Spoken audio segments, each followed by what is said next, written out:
Dear students, teachers and guardians, this is poem 2 Win of class 9 from the book Beehive, and the poetess is Subramanya Bharti. We'll begin with message. This poem gives a wonderful message that we should be strong mentally and physically to face challenges of life. Those who are weak are easily defeated. Those who are strong at heart get success and face hardships. So never give up in difficult situations. इस कविता का बहुत ही सुंदर जो है वो सीख है, वो ये कहती है कि हमें शारीरिक और मानसिक तौर पे बहुत मजबूत होना चाहिए, तभी हम ज़िंदगी की मुसीबतों का सामना डट कर सकते हैं। जो लोग मानसिक तौर पे, भावनात्मक तौर पे और शारीरिक तौर पर कमज़ोर होते हैं, वो जल्दी ही हार मान लेते हैं, और जो लोग ताकतवर होते हैं वो लोग कोई भी मुश्किल हो जीवन में उसका सामना कर सकते हैं। हमारे जीवन में कितनी भी मुश्किलें हों, विषम परिस्थितियां हों, हमें कभी भी हार नहीं माननी चाहिए। Now if we talk about rhyme scheme of this poem, so it is free verse. It means there is no rhyme scheme in this poem. It is written in blank verse, free verse. Now let's talk about literary devices. Literary devices को हिंदी में आप अलंकार कहते हैं। इसमें जो पहला अलंकार हम पढ़ते हैं वो है एनाफोरा। एनाफोरा का मतलब होता है जब लगातार 2-3 लाइंस की शुरुआत में सेम वर्ड रिपीट होता है तो आप उसको एनाफोरा कहते हैं। जैसे कि इस पोएम में 2-3 लाइंस में शुरुआत में डोंट वर्ड का उपयोग हो रहा है, और लगातार 2-3 लाइंस हैं पोएम की जहाँ पे यू शब्द का प्रयोग हो रहा है, तो यहाँ पे एनाफोरा अलंकार है, लिटरेरी डिवाइस है। मेटाफर, इस पोएम में जो शब्द विंड है वो मेटाफर है, रूपक अलंकार है, क्योंकि यहाँ पे विंड जो है वो एक डिस्ट्रक्टिव फोर्स के रूप में पॉइंट बता रहा है। विंड यहाँ पर वर्ड जो है इसमें मेटाफर है, रूपक अलंकार है। पर्सोनिफिकेशन, और यहाँ पे विंड शब्द में पर्सोनिफिकेशन भी है, क्योंकि विंड को यहाँ पे पॉइंट ने पर्सोनिफाई किया है।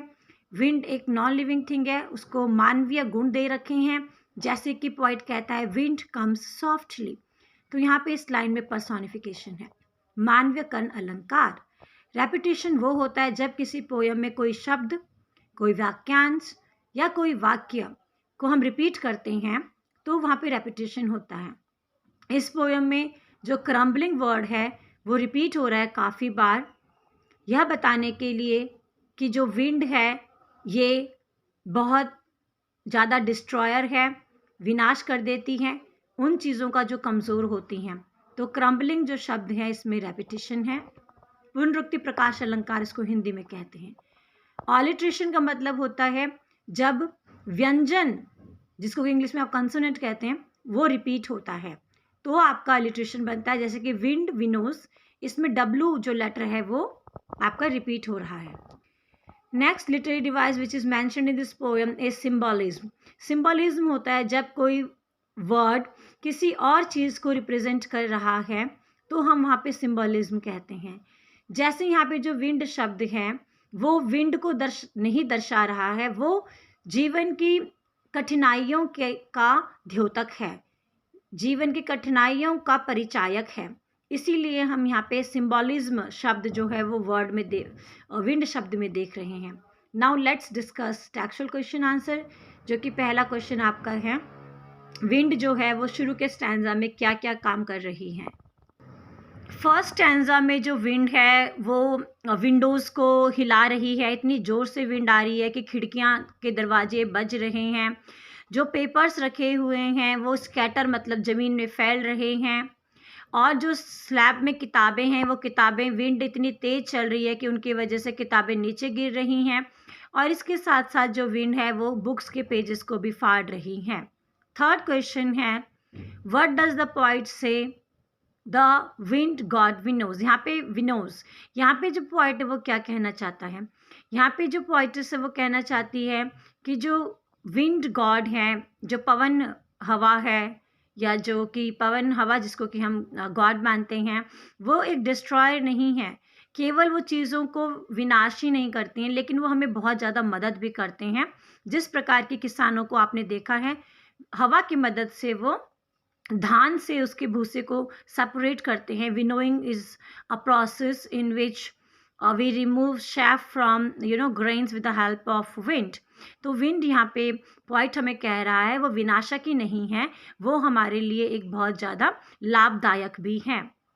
What should we do to make friends with wind? हवा से दोस्ती करने के लिए हमें क्या करना चाहिए, या सिंबॉलिक लैंग्वेज में ये मानिए कि जीवन की परिस्थितियों का सामना करने के लिए हमें क्या करना है। We should build our houses strong, join the doors firmly, practice to make our bodies strong and heart steadfast, to befriend the wind।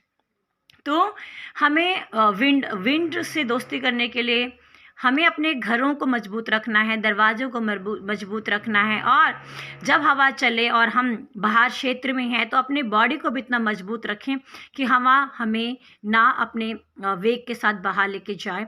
इसको दूसरे शब्दों में आप ऐसे भी कह सकते हैं, विंड यानी कि जीवन की समस्याओं का सामना करने के लिए हमें अपने आप को ताकतवर करना है, मानसिक तौर पे करना है, भावनात्मक तौर पे करना है और शारीरिक तौर पे करना है। Question number 5, What do last 4 lines of the poem mean to you? Poem की जो लास्ट 4 लाइन्स हैं उससे क्या तात्पर्य है? The last 4 lines show that the wind destroys the weak but supports the strong. So be strong to have friendship with it and praise its force. Last 4 lines जो poem की वो हमें बताती हैं कि जो हवा है वो कमज़ोर लोगों को तो तहस नहस करती हैं, लेकिन जो मजबूत होते हैं उनको वो सहारा देती हैं और वो और भी ज़्यादा मजबूत बनते हैं। जिस प्रकार छोटी सी अगर आग हो तो उसको हवा बुझा देती हैं, लेकिन अगर आग थोड़ी बड़ी होती हैं तो हवा के चलने पे वो जो आग है वो और भयानक रूप ले लेती हैं। तो इस प्रकार हम अपने आप को मजबूत करें ताकि विंड डिफ़िकल्टीज़ जो लाइफ की हैं वो हमें दबा ना पाए, हमें हरा ना पाए। Last question, how does the poet talk to wind? What is your response to it? Poet wind से कैसे बात कर रहा है, किस लहजे में बात कर रहा है, और आपका इस चीज़ के प्रति क्या रवैया है? The poet talks angrily to the wind and tells it not to destroy comforting things and lives. The wind destroys the weak. I do agree with the response of the poet. अब यहाँ पे जो कवयित्री हैं वो बहुत गुस्से से विंड से बातें कर रही हैं और वो विंड को कह रही हैं कि वो उन चीज़ों को ना तोड़ें, उनको बर्बाद ना करें। क्रम्बलिंग चीज़ें होती हैं जिसमें ताकत नहीं होती, जो वीक होती हैं, जैसे कि घर के हिलते जुलते दरवाजे हैं, उनकी हिंजेस वीक हो जाती हैं। तो अर्थात जीवन में जो कमज़ोर वर्ग के लोग होते हैं, जो बहुत कमज़ोर होते हैं, मानसिक तौर पर सोचते हैं कि वो कुछ नहीं कर सकते, इस प्रकार के लोगों को विंड यानी कि दुनिया की जो समस्याएं हैं, विंड का मतलब मुश्किलें, जीवन की मुश्किलें, इन लोगों को आसानी से हरा देती हैं, हताश कर देती हैं। और मैं इस बात से बिल्कुल एग्री कर रही हूँ कि हकीकत में दुनिया की जो समस्याएं हैं वो उन्हीं लोगों को पराजित करती हैं जो कमज़ोर होते हैं, जो मानसिक तौर पर तंदुरुस्त होते हैं, शारीरिक तौर पर भी तंदुरुस्त होते हैं, स्वस्थ होते हैं, और जिनमें आत्मविश्वास होता है, जिनमें साहस होता है, उनको विंड यानी कि जीवन की समस्याएं कभी भी हरा नहीं सकती। So I hope you have liked the poem. Thank you.